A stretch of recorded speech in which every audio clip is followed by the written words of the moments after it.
Grupos criminosos têm se aproximado das religiões para consolidar seu poder nas comunidades carentes do Rio de Janeiro. Pelo visto, nas favelas cariocas não existe isso de separação entre a igreja e o Estado. Este é o Visão Libertária, sua fonte de informações descentralizadas e distribuídas. Esse artigo foi escrito por Quintessência, revisado por Donda e narrado por Coreia com K. Tem se disseminado pelas favelas do Rio de Janeiro um fenômeno que já é chamado por estudiosos do tema de narcopentecostalismo, o envolvimento de traficantes e chefes de facções criminosas com o movimento neopentecostal nessas comunidades.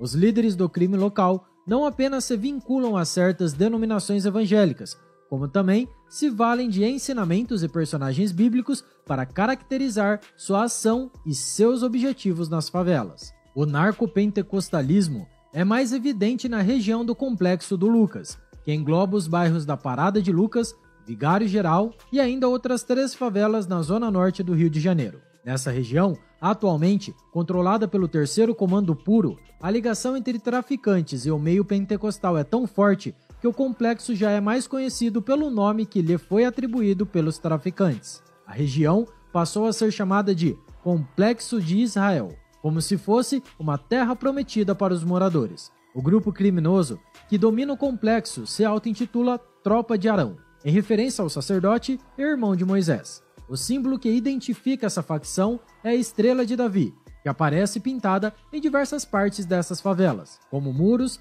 caixas d'água e até mesmo bandeiras. De acordo com o que foi apurado pela polícia, o líder do tráfico na região, que é procurado por vários crimes hediondos, é evangélico e tem uma boa relação com pastores locais. Embora grande parte dos evangélicos dessa e de outras comunidades rejeitem o rótulo e também o envolvimento com criminosos do tipo, o fato é que uma parte significativa do movimento parece apoiar o tráfico de drogas na região. Os membros das facções se declaram evangélicos, pagam generosos dízimos para as igrejas e ainda custeiam eventos que envolvem até shows de cantores famosos no mundo gospel. Além disso, religiões não cristãs, especialmente as de matriz afro, são perseguidas nas favelas dominadas pelos narco-evangélicos. Terreiros de candomblé são frequentemente destruídos.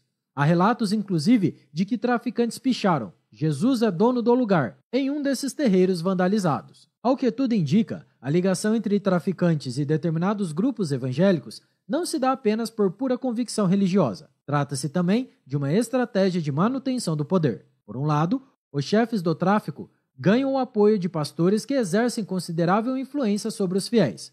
Por outro, esses pastores recebem contribuições financeiras generosas por parte dos traficantes para investir em seu ministério. Conforme cresce a adesão dos moradores das favelas cariocas ao neopentecostalismo, mais interessante se torna para os chefes do crime se aproximar desse meio religioso. Na verdade, o que as facções criminosas estão fazendo é se aproveitar do crescimento das igrejas evangélicas nas favelas para fortalecer seu poder e domínio na região. Aqueles que ainda depositam alguma fé no Estado e que acreditam que ele existe para combater o crime e proteger a população deveriam tirar algumas boas lições desse caso. O fato é que o Estado não apenas não cumpre o que promete, ou seja, não é capaz de impedir o crime, como também suas desastrosas políticas públicas são a grande causa dos altos índices de criminalidade atuais. Para mais informações a esse respeito, recomendamos o vídeo Por que proibir as drogas? No canal Ancapsu Classic. O link está aqui na descrição.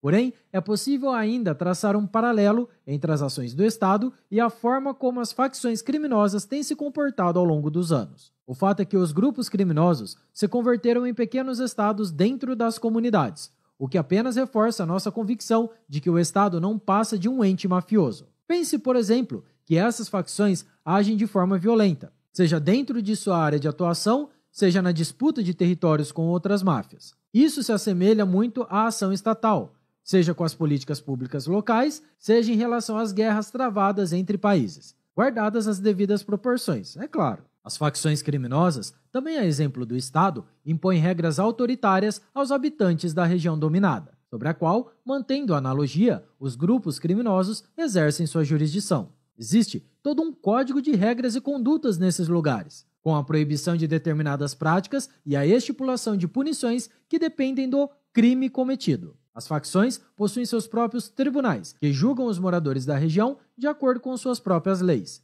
Nesses tribunais, existe até mesmo a pena de morte para determinados crimes, e as facções se encarregam de executar as punições. Os criminosos também exercem seu poder sobre a propriedade dos indivíduos. Eles podem requisitar a casa dos moradores das favelas para estabelecer ali seus interesses comerciais, algo que seria chamado de desapropriação, se fosse feito pelo Estado. Os bandidos também impõem toques de recolher e ordenam o fechamento de estabelecimentos comerciais, mais ou menos como o Estado fez durante a crise sanitária. E da mesma forma, apenas os membros das facções podem andar ostensivamente armados pelas ruas, tal como acontece com os agentes da violência estatal. De forma mais sofisticada, as facções também desenvolveram seus próprios símbolos e ideologias.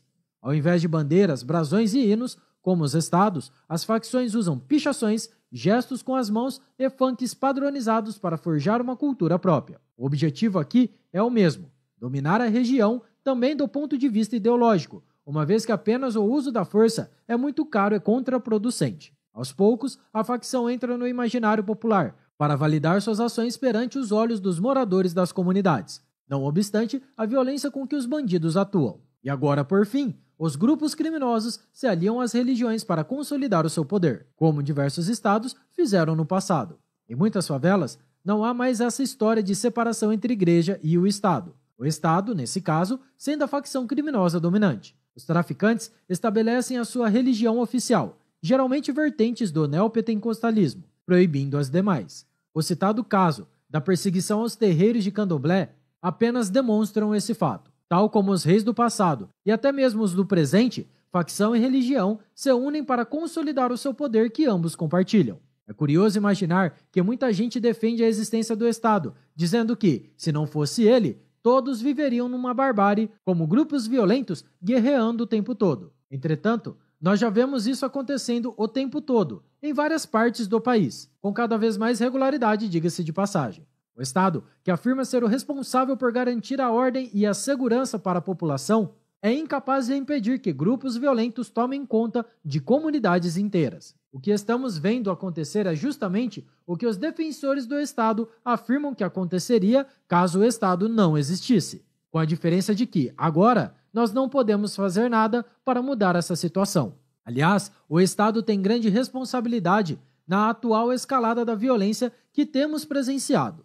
Em primeiro lugar, foi sua guerra às drogas que transformou uma atividade comercial, que é a venda de entorpecentes, numa prática altamente lucrativa, caracterizada por grupos criminosos violentos. E são as instituições estatais corruptas que aprofundam esse cenário, com traficantes caindo nas graças de policiais, juízes e políticos. O cenário é favorável para todos os envolvidos, menos para a população, oprimida pela máfia estatal e pelas facções criminosas. O fenômeno do narcopentecostalismo é mais uma evidência da sofisticação que esses grupos criminosos estão adquirindo. Tal como os estados no passado, as facções têm se empenhado em evoluir do uso puro da força para agir também em outras áreas, desde a prestação de serviços sociais à população carente das favelas até a aproximação com lideranças religiosas. Os traficantes têm buscado formas de legitimar seu controle e domínio sobre regiões geográficas. É triste saber que esse é um problema sem solução imediata, especialmente em grandes cidades, como Rio de Janeiro e São Paulo. E a tendência é que a coisa só piore. De qualquer forma, esse exemplo serve para ilustrar, de forma quase didática, como as máfias criminosas se estabelecem e consolidam seu poder, sejam elas facções de traficantes ou de políticos. Obrigado pela sua audiência. Se você gostou desse vídeo, clique no ícone de curtir abaixo, compartilhe em sua rede social. Se deseja ser notificado de outros vídeos, inscreva-se aqui no canal e depois clique no ícone da campainha. Escreva artigos você também, acesse visãolibertaria.com. Até a próxima e tchau, obrigado!